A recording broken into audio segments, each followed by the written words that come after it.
मैं doctor Anju Sharma, department of chemistry, government girls college Ajmer. मैं आज आपको बीएससी पार्ट फर्स्ट का फर्स्ट पेपर इनऑर्गेनिक केमिस्ट्री का टॉपिक आयनिक सॉलिड्स पढ़ाऊंगी। जैसा कि आप लोग स्कूल में पढ़ते हुए आए हैं, डिफरेंट टाइप के कंपाउंड्स होते हैं और जिनमें अलग अलग तरह की बॉन्डिंग होती है। यहाँ पर जैसा कि नाम से ही पता लगता है, आयनिक सॉलिड यानी उनके बीच में आयनिक बॉन्ड होंगे। आप लोग covalent bond, coordination bond, hydrogen bond, van der Waals forces, ये सब पढ़ के आए हैं, तो उसके बारे में मैं डिटेल में नहीं जाके आज आयनिक बॉन्ड की बात करूँगी।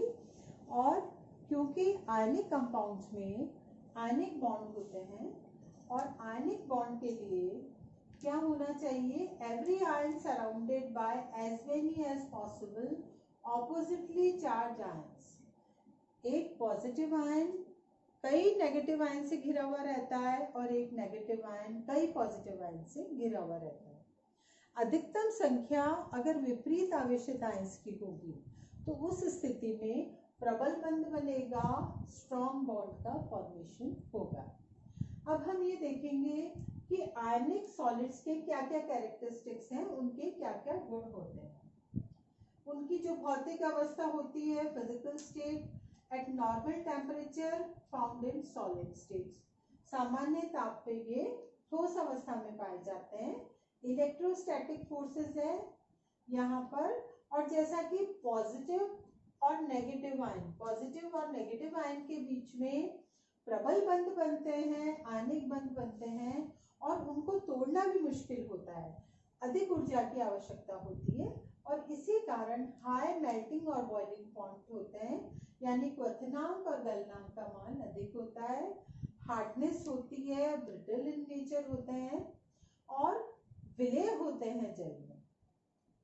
जल के साथ साथ और भी ध्रुवीय विलायकों में विलय होते हैं, जैसा कि आप जानते हैं समान को बोलता है, क्योंकि यहाँ पर आयंस होंगे आयनिक फॉर्म में है, उसी कारण से पोलर सॉल्वेंट हो, ध्रुवीय विलायक हो और जल में ये आयनिक सॉलिड्स विलय होते हैं।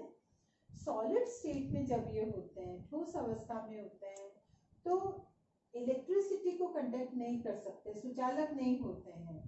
पर अगर वो फ्यूज्ड स्टेट में हो या जलीय विलयन में हो तो उस स्थिति में क्या होगा, आयंस आयनिक फॉर्म में अगर हो तो उस स्थिति में फिर इलेक्ट्रिसिटी को कंडक्ट कर सकते हैं, सुचालक होंगे। आयनिक रिएक्शंस जो होती है वो फास्ट होती हैं। और अब अगर हम बात ये देखते हैं कि अधिकतम आकर्षण बल कब काम करता है विपरीत आवेशित आयंस के बीच में, जब maximum number of oppositely charge ion हो, विपरीत आवेशित आयन जो है उसकी संख्या अधिकतम हो, जिसको हम कहेंगे कोऑर्डिनेशन नंबर या समन्वय संख्या। हम एग्जांपल देखते हैं AB, that is sodium chloride. यहाँ पर क्या है, जितना पॉजिटिव आयंस हैं उतना ही कोऑर्डिनेशन नंबर नेगेटिव आयन का होगा, यानी number of cations of and anions are same. Positive और नेगेटिव आयन की संख्या भी समान है और कोऑर्डिनेशन नंबर भी समान है। AB2 में ये स्थिति नहीं है, दोनों की संख्या भी अलग अलग है और कोऑर्डिनेशन नंबर भी अलग होगा। उसी तरह से और कई प्रकार की संरचनाएं, जब मैं आपको क्रिस्टल स्ट्रक्चर्स के बारे में बताऊंगी तब आप देखेंगे AB3, A2, B3, A3, B2, कई प्रकार की संरचनाएं पाई जाती हैं जिसमें पॉजिटिव और नेगेटिव आयन की अलग अलग समन्वय संख्या होती है। अब जैसा कि आप अभी तक जो मैंने आपको बताया उससे समझ पाए हैं, अगर कोऑर्डिनेशन नंबर 4 हो, चतुष्फलकीय ज्यामिति हो, कोऑर्डिनेशन नंबर 6 हो, ऑक्टाहेड्रल हो और कोऑर्डिनेशन नंबर 8 हो, तो नेचुरली धनायन और ऋणायन उनका जो त्रिज्या है उसमें त्रिज्या अनुपात में अंतर होगा और उससे हम क्रिस्टल स्ट्रक्चर के बारे में जानकारी पा सकते हैं। तो एक टर्म होती है, उससे हम कहते हैं रेडियस रेशियो, त्रिज्या अनुपात एंड कोऑर्डिनेशन नंबर, समन्वय संख्या और त्रिज्या अनुपात किस तरह से आपस में जुड़ी हुई है, उनका क्या संबंध है, आप ये देखिए। R r is equal to r plus upon r minus त्रिज्या अनुपात होता है धन आयन की त्रिज्या अपॉन ऋण आयन की त्रिज्या। अगर हम कोऑर्डिनेशन नंबर 4 की बात करते हैं तो कोऑर्डिनेशन नंबर 4 चतुष्फल की संरचना को हम पढ़ेंगे। ये एक घनीय व्यवस्था है जहां पर कि 8 कॉर्नर है। हम क्योंकि टेट्राहेड्रल ज्योमेट्री की बात कर रहे हैं तो टेट्राहेड्रल ज्योमेट्री में 8 में से 4 कॉर्नर के ऊपर नेगेटिव आयन होगा और 4 खाली। तो यहाँ पर हम केवल 2 नेगेटिव आयन और 1 पॉजिटिव आयन को कंसीडर करें, क्योंकि बाकी सबकी क्यूब है तो सभी भुजाएं बराबर है तो उसमें कोई अंतर नहीं आने वाला है। So we consider alternate corner of cube negative ions के लिए और सेंटर में ओ जो है वो पॉजिटिव है। अब हम क्या देखेंगे, ट्राइंगल आप ये देखिए ओ पी और डी, पाइथागोरस थ्योरम अप्लाई करिए तो ये आ जाएगा OD square is equal to OP square plus PD square. यहाँ पर O से हमने परपेंडिकुलर डाला CD, OP is perpendicular from O on BC, BC के ऊपर आपने परपेंडिकुलर डाला, it is your equation number 1। अब OD क्या है, OD ये है आपका ऋण आयन जो डॉटेड लाइन से बताए हैं दोनों, और ये O जो है वो है पॉजिटिव आयन। तो अब आप ये है नेगेटिव आयन की त्रिज्या और ये है पॉजिटिव आयन की त्रिज्या। तो OD is R plus R minus का square, it is equal to OP का स्क्वायर प्लस PD का स्क्वायर। अब आप देखेंगे क्योंकि ये घनीय व्यवस्था है, सभी भुजाएं समान हैं, so CF is equal to DE is equal to CE, सब का साइज जो है यहाँ पर बराबर है।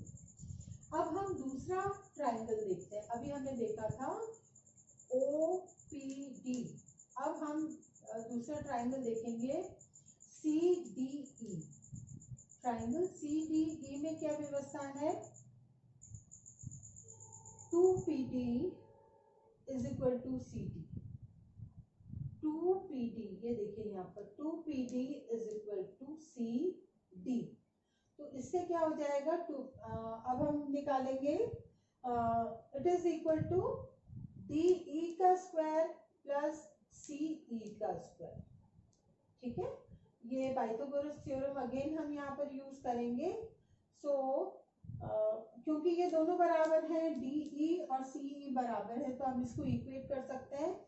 सो 2PD is equal to √2 CE का square and it is equal to √2 CE, यानी हमें क्या मिला, 2PD का मान हमें मिल गया √2 CE। अब CE is equal to CF is equal to 2OP, यहाँ पर हमने देखा ये 2OP के बराबर है। सो 2PD इज इक्वल टू, यहाँ पर हमने निकाल ही लिया है, 2PD इज इक्वल टू 2, यहाँ पर हमने निकाल लिया है CE is equal to CF is equal to 2OP। तो ये हो गया आपका 2PD is equal to 2√2OP, और सो PD इज इक्वल टू, ये दोनों 2 कैंसिल हो गए, इट इज √2OP। अब इससे हम क्या करेंगे, OP का मान निकालेंगे, OP विल बी 1/√2 PD।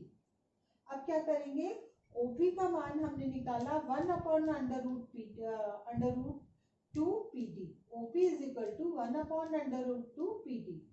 इसका मान हम इक्वेशन 2 में रखेंगे तो ये हो जाएगा R प्लस R माइनस का square is equal to half PD का स्क्वायर प्लस PD का स्क्वायर। OP का मान हमने रख दिया समीकरण से, तो ये हो गया हाफ PD का स्क्वायर प्लस PD का square is equal to 3/2 PD का स्क्वायर। अब सिंपल इक्वेशन फॉर्म में आ गया है, तो आसानी से हम R प्लस/R माइनस का मान निकालेंगे। तो ये हो जाएगा R प्लस R माइनस का square is equal to 3/2 R minus का स्क्वायर। तो अंडर रूट ले लीजिए दोनों साइड, तो r plus plus r minus is equal to under root 3/2 r minus under root 3/2 का मान आपने रख दिया, तो ये आ गया 1.225 r माइनस। अब आप क्या देखेंगे, r प्लस और r माइनस को आप दूसरी साइड ले जाइए, तो ये हो गया आपका r plus is equal to 1.225 r minus minus r minus जो हम इधर से ले गए, तो कुल मिला के इसका मान आ गया 0.225 r माइनस। तो कुल मिला के कोऑर्डिनेशन नंबर 4 के लिए r plus upon r minus का मान आया 0.225। अगर हमें आयनिक सॉलिड में कोई संरचना मिलती है और जहां पर रेडियस रेशियो का मान 0.225 या उसके नजदीक है, तो अब हम ये मान सकते हैं कि उसकी चतुष्फलकीय ज्यामिति होगी एक पॉजिटिव आयन 4 नेगेटिव आयन से चतुष्फलकीय संरचना के रूप में उपस्थित है।